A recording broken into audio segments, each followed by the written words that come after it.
Here's the news. A thaw is on the way, but it's frost again tonight in many parts. And direct from Manchester, we've air pictures of the great lorry convoys still stranded in the Pennines. The Lords' debate on artificial insemination by donor, a government inquiry, our parliamentary correspondent reports. In the Commons, the two-day defence debate has opened. The leaders of the TUC have condemned the Cohen report. Sir Winston Churchill, the final bulletin. At the Old Bailey, Mr. Justice Donovan has begun his summing up in the Brighton conspiracy trial. The weather news is that a slow thaw is on the way. But tonight it's freezing again in many areas, and road traffic over more than half of England is still halted by snow and ice. Many villages are isolated, and some are reported to be running short of food. For a picture of what it's been like in the north, Michael Hancock reports on film from our Manchester studios. Life in the north is standstill in Menzies. It's caused by drifts like these near Whitby. This is the first film to reach us from the Yorkshire Wolds. And further south, yesterday's story is repeated as our cameraman Cliff Summers found when he flew 50 feet above the blocked Manchester to Sheffield Woodhead Road. The drivers here have abandoned their vehicles and struggled through chest-high drifts to the nearest inn, and they've been there since Monday. Some farms and villages are still cut off. The other Sheffield Road, the Snake Pass, is still blocked, and the only way over is by covering 70 tortuous miles, and that's twice the normal distance. And now for a look at the same road, but on foot.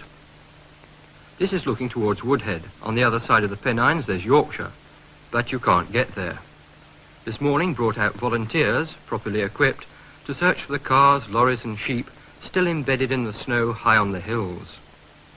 The queues of vehicles trapped in the jam look more like part of a city scene than a moorland view.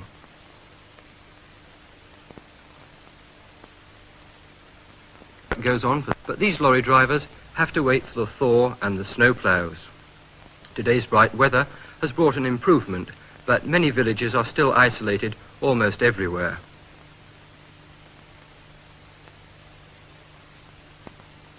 Some of the most treacherous roads brought about by the blizzards were near the Lake District. Here on the Stainmore Road, the invitation to stop became Hobson's choice for very many. Drivers left their vehicles and made their way down from the moors, 1,200 feet above the sea, down to the village of Brough, to a still white but a more sheltered world. But with the rapid thaw in the south and east Anglia, flooding has become the main trouble. One of the rivers that's been flooding surrounding land is the Waveney. The Waveney Valley floods, the worst since 1947, put large areas under 2 feet of water or more in Suffolk and along the Norfolk border. Hundreds of acres of grazing land are flooded. Some roads were impassable. One at Homersfield was under 3 to 6 feet of water, and this was Bungay. At Beccles, the yacht station was inundated. Parts of some riverside houses became unusable. The Thames, too, has been overflowing its banks. And over now to Buckinghamshire, where we'll see the effects of this on Datchet and Eton. The golf course at Datchet and other low-lying areas were covered as the Thames began to slip over its banks at places. The level was still rising slowly.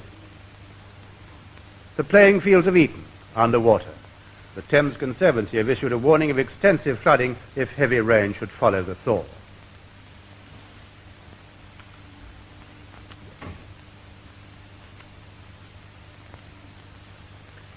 The Lords are debating artificial insemination by donor. For a report, over to our Westminster studio and Conrad Vosbach. Well, this has been a fascinating debate in which we've heard from 2 archbishops, bishops, lawyers, doctors, judges, and the whole overriding impression I've had has been of a great conflict of opinion about artificial insemination and overriding uncertainty.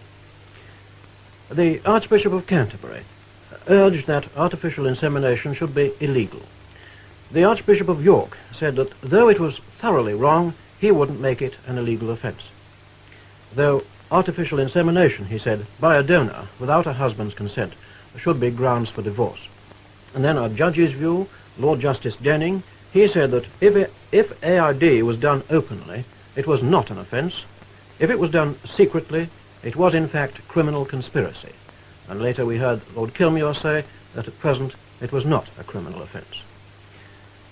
Well, where the speakers did, I think, come closer together was when they wanted more information. And also there seemed to be general agreement that artificial insemination donors should in some way be registered or controlled.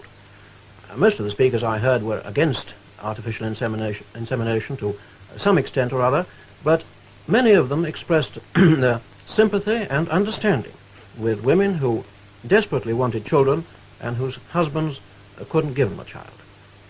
Finally, the Lord Chancellor, Lord Kilmuir, said the government was impressed with the view that AID without the husband's consent is a grave offence against the marriage. The government would set up an interdepartmental committee to examine what the existing practices were and what should be the legal consequences. And now I'm returning you to the newsroom at Alexandra Palace. The Minister of Defence, Mr. Sens, has said that until there's agreement on disarmament, any major Russian attack, even with conventional forces alone, would have to be met with nuclear weapons. Opening the Commons defence debate, he said that otherwise the West would have to submit to defeat and occupation. To delay work on the missile bases in Britain until summit talks would do no good. For the opposition, Mr. George Brown said it was shocking to people outside that Mr. Sand seemed to have no other ideas for dealing with any conflict other than border incidents, except the thermonuclear weapons. President Eisenhower was asked about American unemployment at his news conference today. He said he was confident it will begin to diminish probably next month. If it did, then that would mark the beginning of the end of the recession. One of the president's engagements when he got back to Washington from his recent holiday was a meeting with the president-elect of Guatemala, Miguel Irigoyen Fuentes. But before he'd come back to the capital, the president had been playing golf in Phoenix, Arizona. Mr. Eisenhower's holidays have been the subject of a good deal of criticism lately. His trips hadn't caused many questions before, but American public opinion is now commenting on his golfing and hunting, which entail absences from Washington at a time when the American recession is causing a lot of worry.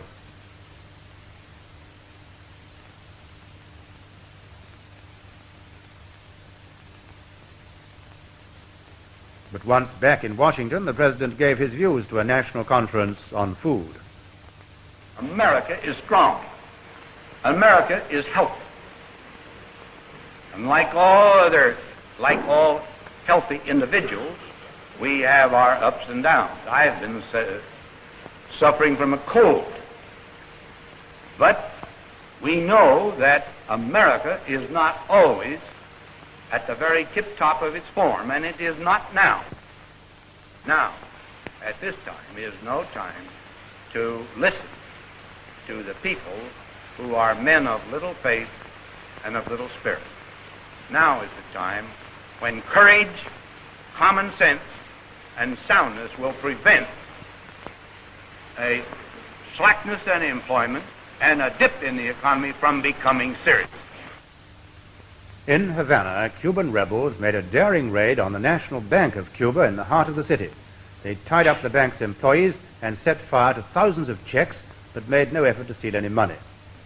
And now from Cuba, first film of Juan Fangio, the world champion racing driver, after his release yesterday by the Cuban rebels who had kidnapped him at gunpoint from a Havana hotel. Reporters surrounded the car which brought him back to the Argentine embassy, following what the racing driver himself described as a most polite and luxurious kidnapping. His captors had told him that they had taken him in protest because the Cuban government had sponsored the Grand Prix in which he should have raced instead of trying to solve the unemployment problem. Nevertheless, huge crowds saw the start of the Grand Prix, despite the absence of Fangio.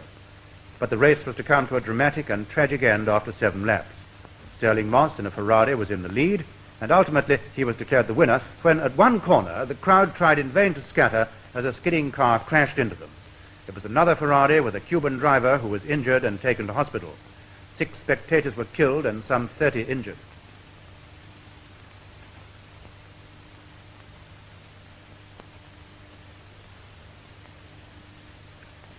The TUC General Council has condemned the Cohen report on prices, productivity and incomes.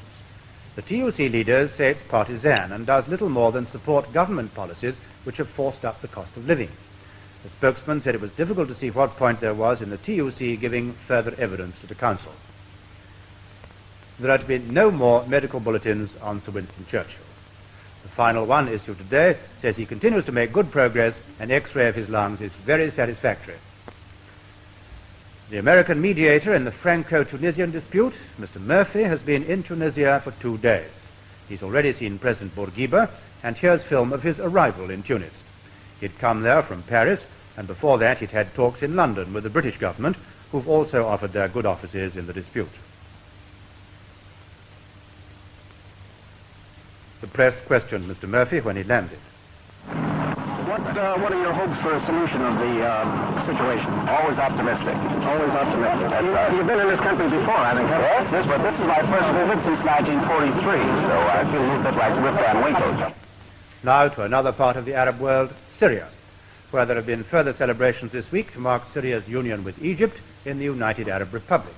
Well, the occasion was the visit to Damascus of President Nasser. The first president of the Republic, with the vice president, formerly President Kawatli of Syria, welcomed civic and religious leaders. President Nasser is in Damascus to consider the new constitution of the Republic and to select members for the first central government.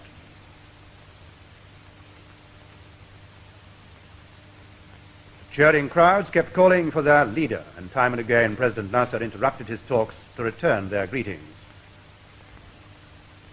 Rhodesia. Well, you may have seen film we had last week of the floodwaters bearing down on the Kariba Gorge. Our latest pictures show the Zambezi River now at its peak, pushing with relentless force on the dam that's being built there.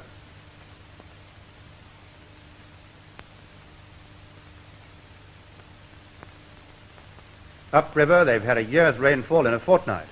It's no wonder they're now blowing up the dam to ease the pressure. This little footbridge is the only way across at Kariba. The road bridge was swept away by the floods. Work on the huge project's been set back by many months.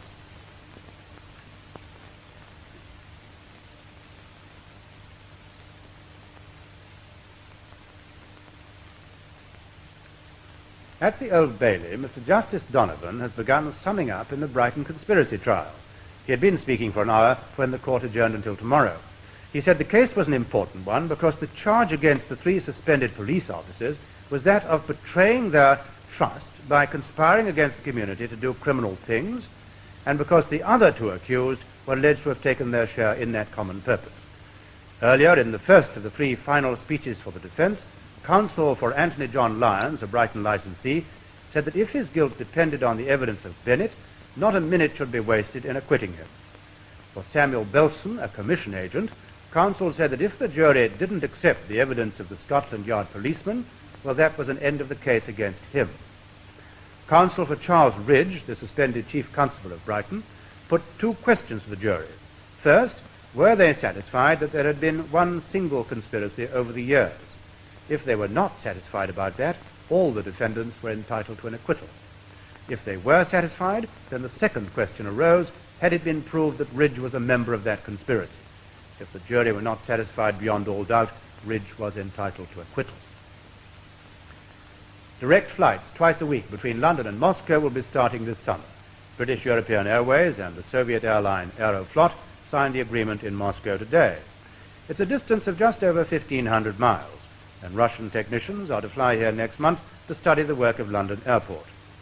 Lord Douglas of Kirtleside, who signed for BEA, said he hoped the agreement would help to bring better relations between the 2 countries. The BBC announces that it's created a new post, Business Manager Television Programs. Mr. Ronald Wallman, at present head of the Light Entertainment Department, has been appointed to it. He'll be responsible for the corporation's business relations with British and overseas suppliers of filmed programs for showing in the BBC's television service. And that's the end of the news.